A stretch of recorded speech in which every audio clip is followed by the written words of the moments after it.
եւ այսպես Նիկոլ Փաշինյանի նվերը Իլհամ Ալիևին եւ նվերը ոչ միայն ծննդյան օրվա կապակցությամբ, ընդհանրապես հետագայում պատմությունը կպատասխանի հետեւյալ հարցին, ով է ավելի շատ ու մեծ նվերներ արել Իլհամ Ալիևին, Մեհրիբան Ալիևան, թե Նիկոլ Փաշինյանը, բայց հիմա անդրադառնանք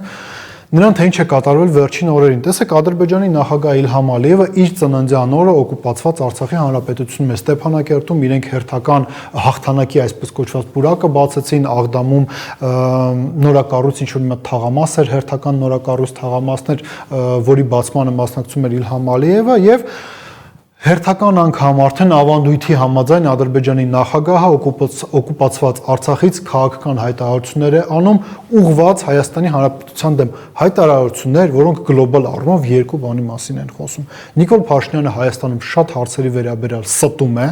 եւ երկրորդը Ադրբեջանը չի էլ մտածում Հայաստանի հետ խաղաղության մասին։ Հիմա եկեք առանձին ամեն ինչին անդրադառնանք։ Տեսեք, ինչ է ասում Իլհամ Ալիևը օկուպացված Արցախում, նա ասում է հետեւյալը, որ հայկական պետությունը ոչնչացրել է Աղդամ քաղաքը։ Նկատեք, նա չի ասում Ղարաբաղի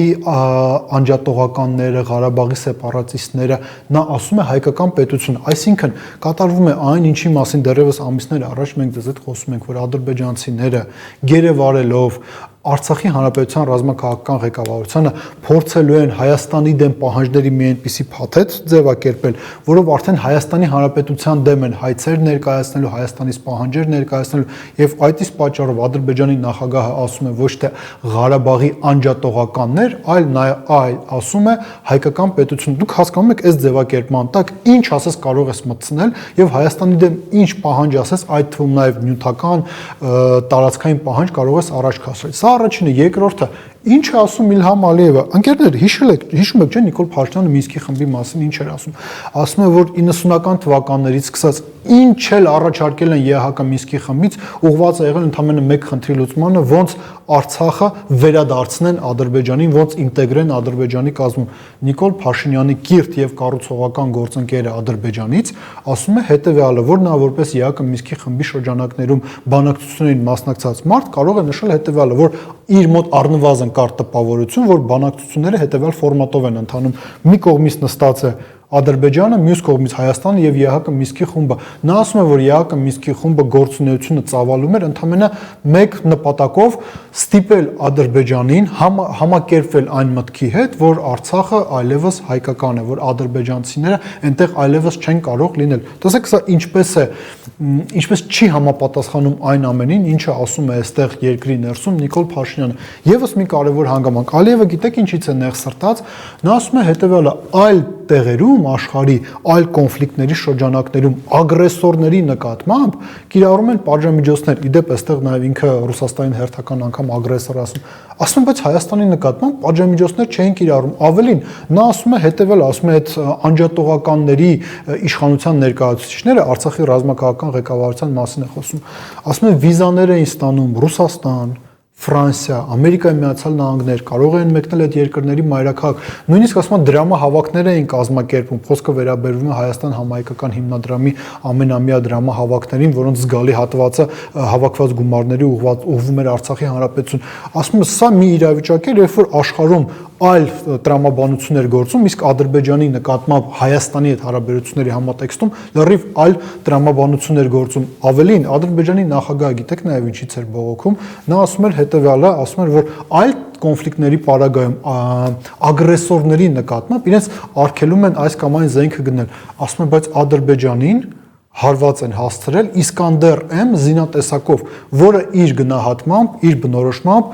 հայկական վերահսկողության տակ երբեք չպետք է հայտնվեր։ Խոսքը այդ զենքի մասին է։ Ավելին, նա ասում է հետևյալը, որ կային պետություններ, որոնք Հայաստանին հայկական կողմին, ոչ թե Հայաստանին, իսկ երբ որ ասում ենք հայկական կողմ, խոսքը վերաբերում է եւ Հայաստանին եւ Արցախի հանրապետությանին։ Ասում է 5-6 միլիարդ դոլարի փաստորեն անվճար զենք էին նվիրել։ Սա եւս հակասում է այն ամենին, ինչը Նիկոլ Փաշինյանը այստեղ երկրի ներսում ասում է, մենք պարզապես պետք է արձանագրենք հետևյալը, որ ի թիվս նշվածի Ադրբեջանի նախագահը նաև ասում է հետևյալը, Մենք ճիշտ ասում հաղթել ենք պատերազմում, մենք ենք խաղաղության պայմանագրի տեքստը գրել, մենք ենք դրա առաջարկները արել, բայց մենք երբեք չպետք է մոռանանք օկուպացիայի մասին, երբեք չպետք է մոռանանք ագրեսիայի մասին, չպետք է մոռանանք Սումգայիթի ջարդերի մասին, ավելին նա ասում է նոր սերունդները պետք է կրթվեն ադրբեջանական հաղթանակի այս